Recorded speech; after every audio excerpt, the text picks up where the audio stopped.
प्रज्ञा को रील्स बनाने का बड़ा ही क्रेज है और वो दिन भर रील्स बनाती रहती है। खाते पीते घूमते फिरते घर में कॉलेज में रील्स बनाने के कारण प्रज्ञा पूरे कॉलेज में हाईलाइटेड है। जहां उसकी रील्स सभी को पसंद आते हैं, वहीं मनीषा चिंता में डूबी रहती है। एक रोज जब खाते हुए प्रज्ञा रील्स बना रही होती है, तब मनीषा कहती है, एक मिनट भी चैन नहीं है इस लड़की को। ये नहीं कि खाना तो आराम से खा ले, लेकिन नहीं, अरे थोड़ी देर रील्स नहीं बनाओगी तो आसमान नहीं टूट पड़ेगा। अरे मम्मी, इसी को तो कहते हैं डिटर्मिनेशन। तुम नहीं समझोगी ये सब। भगवान, इस लड़की को सद्बुद्धि दे। जब देखो तब टेढ़ा बाका मुंह बनाती रहती है।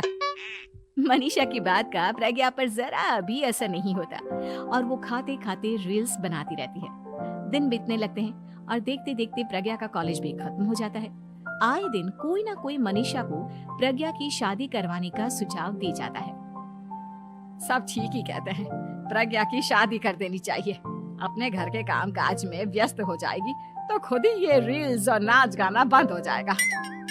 मनीषा और प्रेम प्रज्ञा के लिए एक अच्छा लड़का ढूंढने लगते हैं और तभी विकी का रिश्ता प्रज्ञा के लिए आता है, जिसने प्रज्ञा को उसकी रील्स देखकर पसंद कर लिया था। अगले दिन विकी अपने माता पिता के साथ प्रज्ञा के घर पहुंच जाता है और प्रज्ञा साड़ी पहने हाथों में चाय की ट्रे लिए उनके सामने आती है। जब विकी को पसंद है तो हमें भी बहू पसंद है। बहन जी, आप बारात की तैयारी कीजिए। एक बार लड़का लड़की अकेले में बात कर ले तो अच्छा रहेगा। हाँ हाँ, क्यों नहीं। मनीषा विकी को प्रज्ञा के कमरे में भेजती है, जहां प्रज्ञा पहले से ही रील्स बना रही होती है। तभी विकी कहता है, आ गए आपके साजन जी। हमारे साथ ये रील्स कंप्लीट करती तो और भी अच्छा रहता।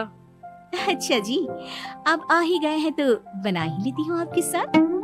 दोनों मिलकर रील्स बनाते हैं। जब वी मीट और तुरंत पोस्ट भी कर देते हैं। फिर विकी कहता है, जब आप साड़ी में चाय लेकर आए तब मुझे लगा कि कहीं मैं गलत घर में तो नहीं आ गया। अब सही है।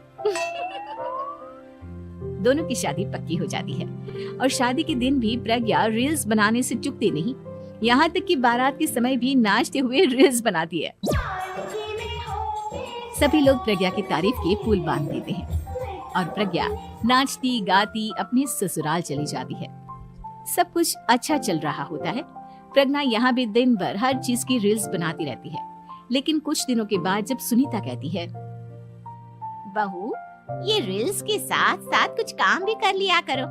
वैसे तुझे और क्या क्या बनाना आता है? मम्मी जी, वैसे तो सब कहते हैं कि मैं सब कुछ अच्छा बनाती हूँ, लेकिन मुझे लगता है कि मैं मैगी अच्छा बना लेती हूँ। हाँ, कॉफी भी अच्छा बना लेती हूँ और मुंह तो सबसे अच्छा बना लेती हूँ। हैं? अच्छा अच्छा। सुनीता अपना माथा पकड़ लेती है और कहती है, बहू, कुछ खाना बनाना भी सीख लेती। मम्मी जी, मैं लंबी प्लानिंग कर रही हूँ। जल्दी ही मैं इतनी फेमस हो जाऊंगी कि मुझे पैसे मिलने लगेंगे। हम दोनों सास बहू राज करेंगे, राज। नौकर काम करेंगी और लोगों की तो लाइन लगेगी हमसे मिलने के लिए। तेरा दिमाग खराब हो गया है क्या बहू? हंसी मजाक तक ठीक है, लेकिन इस तरह घर नहीं चलते। जितना जल्दी हो इस घर के तौर तरीकों को सीख लो। प्रज्ञा मुंह घुमाकर चली जाती है और तुरंत उसी वक्त एक रील बनाती है। ये देख सुनीता का गुस्सा 7वें आसमान पर चला जाता है और विकी के घर आती ही सुनीता उसे सब कुछ बताती है। विकी भी अब प्रज्ञा की इन हरकतों से परेशान हो जाता है। तुम टेंशन मत लो मम्मा, मैं देख लूंगा। विकी कमरे में जाता है तो देखता है कि प्रज्ञा रील्स बना रही है। विकी बड़े ही प्यार से प्रज्ञा से कहता है, प्रज्ञा, इन सब के लिए मैं तुम्हें मना नहीं कर रहा हूँ, लेकिन फिर भी हर वक्त तो ये अच्छा नहीं लगता ना।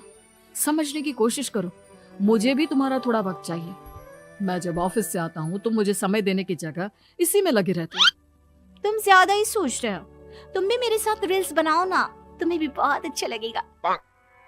तुम्हें इज्जत से कोई बात समझ में नहीं आती क्या? दिमाग खराब हो गया है तुम्हारा इस चकाचौंध से। अगर तुमने अपना रवैया नहीं बदला तो मैं तुमसे दूर चला जाऊंगा।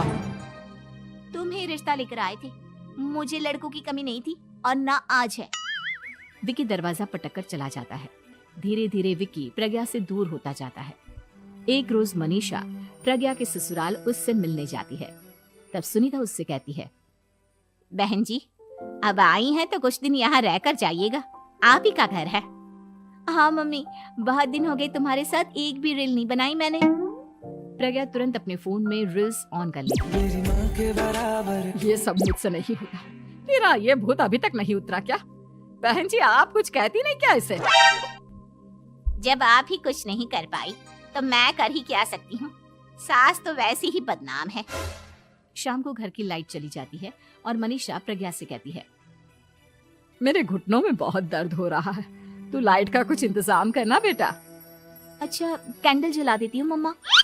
प्रज्ञा गाते हुए कैंडल जलाती है और खिड़की के पर्दे के पास रख देती है। मनीषा, जिसे बहुत दर्द हो रहा है, वो सो जाती है और प्रज्ञा हमेशा की तरह अपने रील्स में लग जाती है। उधर कैंडल की वजह से पर्दा आग पकड़ लेता है और मनीषा के कमरे में आग लग जाती है। बचाओ, कोई है, बचाओ। सभी भागते हैं और विकी कमरे की आग बुझाने में लग जाता है, लेकिन तब तक मनीषा आधी जल चुकी थी।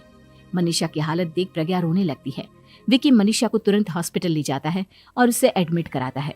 विकी प्रज्ञा से कहता है, देख लिया ना, तुम्हारे इस नाच गाने की वजह से आज तुम्हारी माँ की जान जाते जाते रह गई।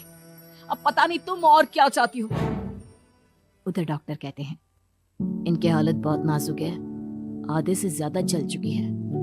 प्रज्ञा रोती हुई मंदिर में जाती है और भगवान के आगे जाकर कहती है, भगवान मेरी माँ को ठीक कर दो, मैं कसम खाती हूँ हाथ से ये रील्स बनाना छोड़ दूंगी, बस मुझे मेरी माँ वापस मिल जाए।